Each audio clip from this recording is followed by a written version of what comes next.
The latest Foo Fighters project is not an album, it's a horror movie.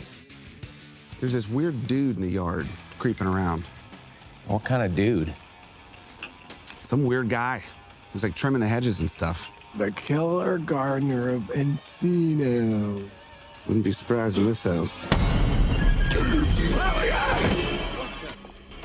Studio 666 adds a rock and roll twist to the classic horror comedy genre. The Foo Fighters frontman Dave Grohl is possessed with the need to make a killer new album, and his bandmates are left fighting for their lives. The band started filming Studio 666 in secret in 2020, and it's out today. Anthony Mason got a behind-the-scenes look from Grohl himself. Anthony, I thought you might be the man at the hedge.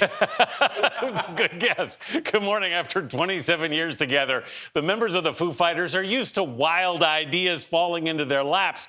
So when Dave Grohl pitched Studio 666, the band was on board. Grohl says before long, the movie that started as a silly little horror film turned into a full-blown feature film. You've been keeping this movie secret, essentially, for how long? It was a good 2.5 years. Wow. We paid for the movie ourselves in order to keep it a secret.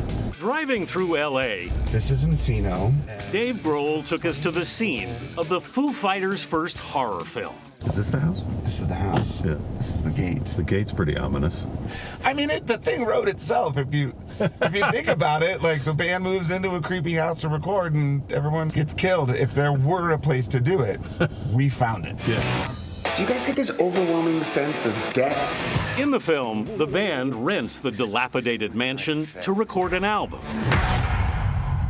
Whoa, that's rad. That was weird. The sound of this house is the sound of album 10. But they learn the house has a history. There was another band, and they lived here in the 90s. They thought the sound was incredible, but they never finished their album. Yes, a demon lurks in the mansion, and Dave becomes possessed. Let's finish the track. Can't we just wait, dude? And one by one, the Foo Fighters start to die. Here you go, man. Finish the song. Grohl came up with the story of Studio 666 himself. I loved the idea that a singer would be so possessed that he would kill and eat his band over creative differences. He does make a killer barbecue. Did you enjoy being possessed, Dave? There is something about putting on some fangs and becoming someone else, yes. And, you know, rock and roll and horror do go together well. There's a lot of that sort of like dark, spooky imagery, which I grew up loving. Were you a horror movie fan as a kid? As a kid, yes. I loved the original Amityville horror movie. Right. I'm still scared of that movie. It's hard for me to watch. And The Exorcist, of course. Right. And growing up outside of Washington, D.C., you know, where it was filmed, those steps that have a big part of the movie. Well, I went to Georgetown, so I... You know. Yeah. Well, that's where all the punk rock kids hung out in the 80s. Yeah. Because Dixie Liquor was next door. Right. Is there more to this than that? The Foo Fighters actually recorded their latest album, Medicine at Midnight, in the mansion. I was in there long nights just writing music, and I would get to the point where I just kind of turned everything off and get the hell out of there as fast as I could because I started getting freaked out. That's when he hatched the idea for the horror film. How did the band feel about the prospect of being killed? It was fun to come up with all of these wonderful, creative, hilarious ways to kill the band. Yeah. And that was all Tony. He came out to our shop, and he's like, do you have like some ideas how you've always wanted to kill people? And I'm like, well, yes, I do. Imagine that. Tony is special effects master Tony Gardner. Who's this guy over here? That's Dave, actually.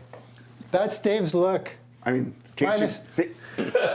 Tony's credits include The Blob,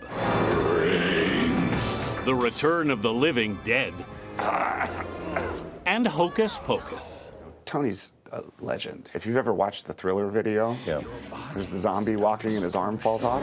Mere mortal can resist. That's Tony. This is Nightmare Dave, a.k.a. Dead Dave. A.k.a. Dave with a hangover. Yeah. Did you present this to Dave and let him know what he was going to look like? It was like easier to show somebody like a freshly dead look, because it looks more like the person. But then as they're more progressively dead, it looks a little less like the person. This is my world, dude. Which is funny, like I was saying, the nicest, sweetest, most gentle man on earth. This is what he does and this for a is what living. fills your mind. It's just really fun to do stuff like that where you know you're going to blow up like a couple 55-gallon drums of blood before the end of the day. It's like, that's when you know it's going to be a good day. What are you doing today, Dad? We had asked Grohl to take us into his haunted house, but there was a plot twist. But apparently the house now has been torn down?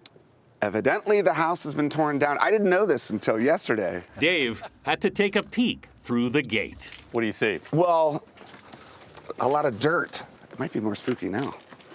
Ooh, but I do like I like the idea that after making the horror movie, the house has just kind of collapsed on itself into the earth, into the depths of hell. Well, I think demolishing it sort of confirms it probably was a haunted house. What do you know? Yeah. It's like Carrie. It's like the end of Carrie. Yes. Just need that one hand to come up and grab your leg.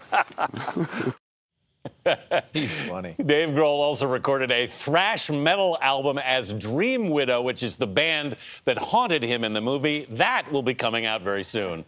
This film, you go in with reduced expectations, right? Let's be honest. It is so much fun watching how they kill each member of the band. I mean, they let their imaginations go, and it's just a blast. And they're freshly dead and then progressively dead, as I learned from the stunt expert. And these types of films, they create cult followings. Yeah. This could be a huge hit. This harks back to, the days of band films, like, A Hard Day's Night with the Beatles. Yep. The Monkees had a band film, all that kind of stuff. It's all in great fun, and they clearly had a great time. And how can you watch it? Where can you watch it? That's a good question. I'm not actually sure. It's some theaters, I know. Okay, all right. Well, Anthony Mason, just like Steph Curry in the All-Star game, you just don't miss. Well done once again. All right, coming up next, All That Mattered this week. We'll be right back.